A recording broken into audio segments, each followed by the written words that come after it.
the GSMC Baseball Podcast, brought to you by the GSMC Sports Network. I'm your host, Sam Menzie, and we have a great show for you today.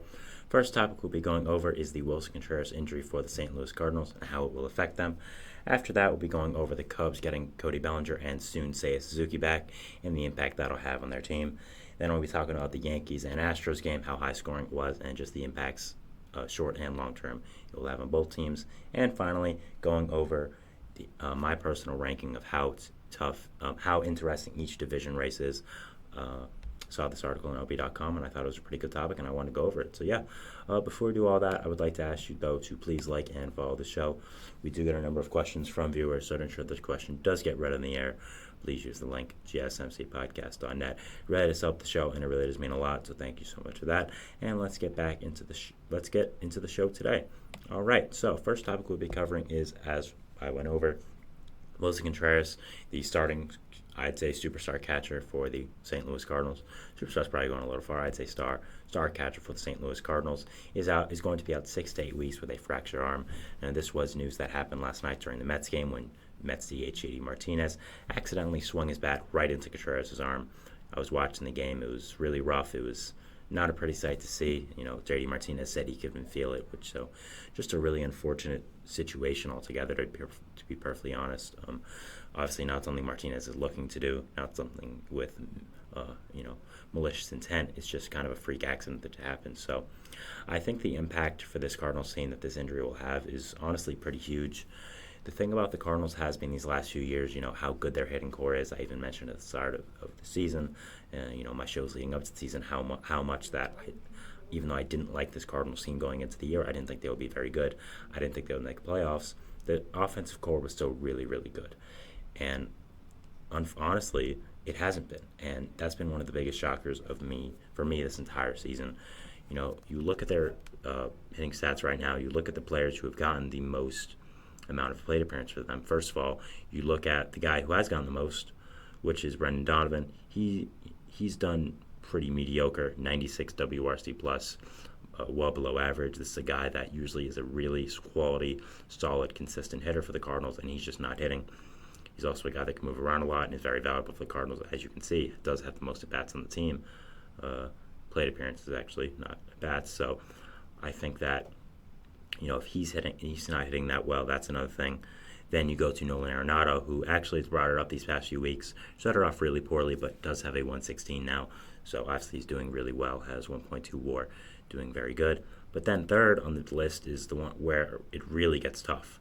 Paul Goldschmidt. Paul Goldschmidt has a 65 WRC plus this season. If you don't know, WRC plus is the hitting stat I do like to use. It's weighted runs created plus. It is just an all-encompassing hitting stat that I personally think is the best.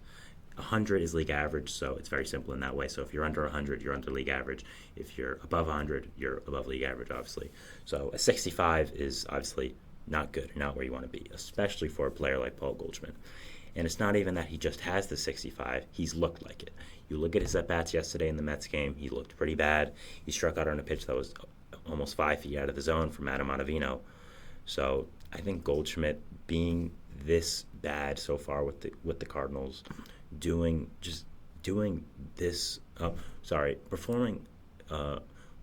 performing this bad and just underperforming by this much, I think that it is having a huge effect on what the Cardinals are doing right now. I think it's having a huge effect on their offense, and it's just not something anyone was hoping to see going into the season and anything that we were expecting. I mean, Goldschmidt has been one of the most consistent hitters the entire year.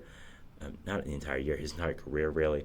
Has been a really great player since coming over to St. Louis, and having one of your better veteran hitters, a guy who you look at as a potential face of that franchise, doing this bad is something that I don't think anyone saw happening. So I think that's been a big effect on their offense as well.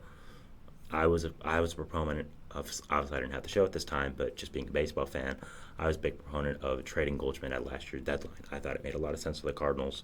Goldschmidt at this point now has 1 year left in his contract. At the other point had a year and a half left, was doing really, really well, was older, but was still hitting well, as I said, and the Cardinals had so much young, offensive, good players that still needed a set position. I think trading him would have made a lot of sense. I think a lot of teams would have vied for his services. I think the Cardinals could have gotten a lot of players back and good prospects back. put Jordan Walker there at first base, give him a set position for a long time. He doesn't play defense well, but he hits. Now Jordan Walker's in AAA, obviously, so it didn't really work out. But still, I think trading Goldschmidt would have been a good decision. And not to say that I was predicting this massive fall-up by Goldschmidt, but I think regression was obvious when you look at his age, when you look only 1 year on his contract left. And I think not trading at the deadline last year was a big miss, and it is affecting them this year so far.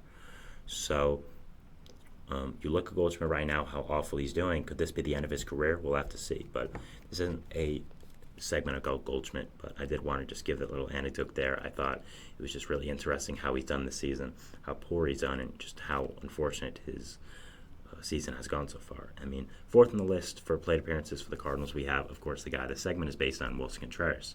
Now, Contreras being out for 6 to 8 months would always be huge. Always losing your starting catcher is significantly worse than other positions because it's the guy that talks to all the pitchers, knows what they want, knows how to catch the ball, knows how to work with them, and losing that guy who catches every day is very unfortunate.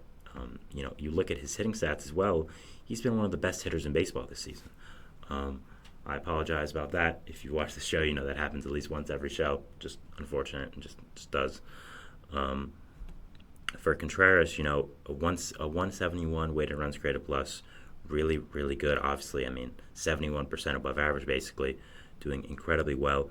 Has 10.8 offensive value so far from Fangraphs. And his stats prove it as well. It's not like he's getting extraordinarily lucky. His BABIP is a little high, so I think potentially there could be some regression there. But overall, I think he's having an amazing season, of course. I didn't think he was in for that much regression. And when you're a Cardinals team who has struggled this much in the batting area, in the offensive area where what you're known for. This Cardinals team is known for offense. It's known for his offensive core. It's known for how many good young players are on this team.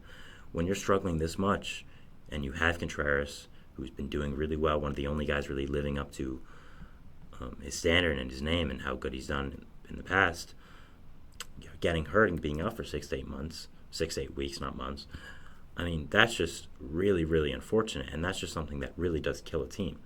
I think the Cardinals are not going to do well this season. I think this really puts the dagger in them, and I could see them finishing last in that NL Central, to be honest. The Cubs, Reds, and Brewers have all done really well this season.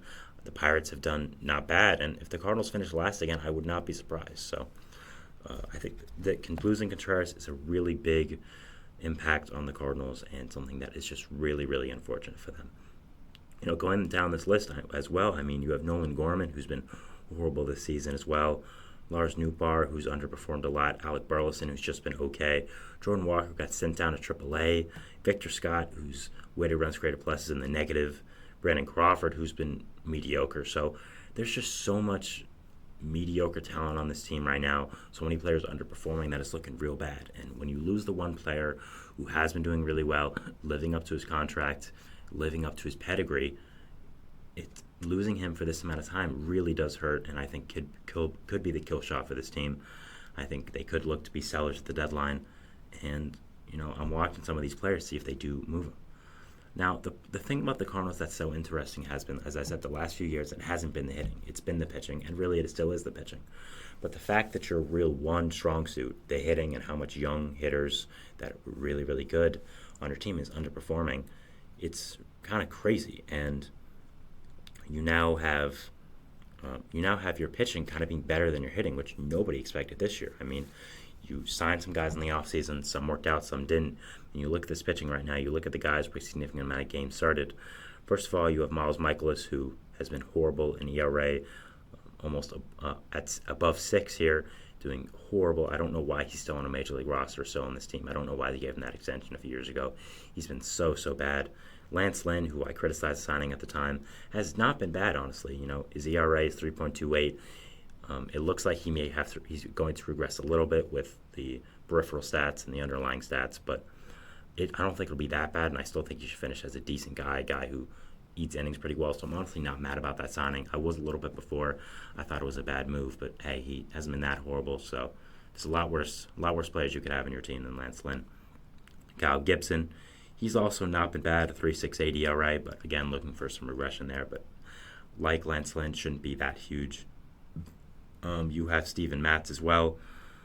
Matz has a 6.19 ERA, and man, he has been a disaster with a capital D since coming to St. Louis. I mean, man, has this guy been really, really bad. I don't know what else to say without sounding mean. Just, man, he has been really, really bad.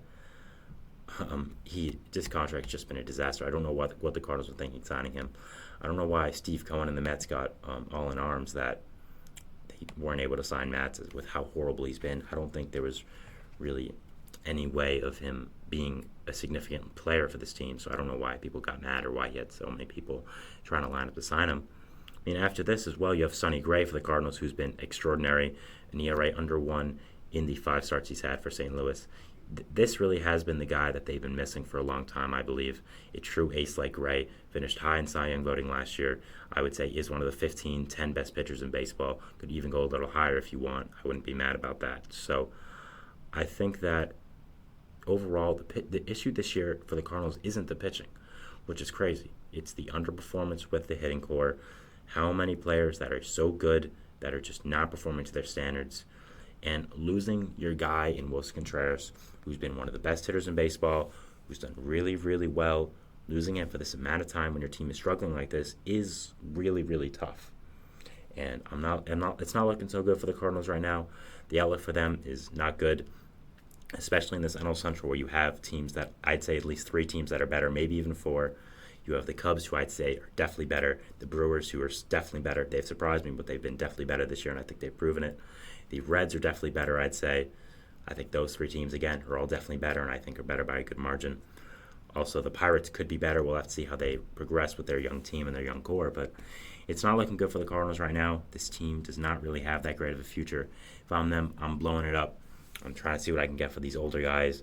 Also, some of these younger hitter guys that don't have a place on this team. I think one thing that should be interesting, though, with Contreras being out is Ivan Herrera. He's been a top prospect in the Cardinals organization for a little while, but has always been blocked. Was blocked with Yadier Molina when the Cardinals refused to get rid of him, even though he's old and regressing. He got blocked when they signed Willson Contreras to be their starting catcher for 5 years. So Ivan Herrera is now going to get a good amount of playing time at the catcher position. He's going to be getting a good amount of at-bats there. So it'll be interesting to see if he does take this job and run with it.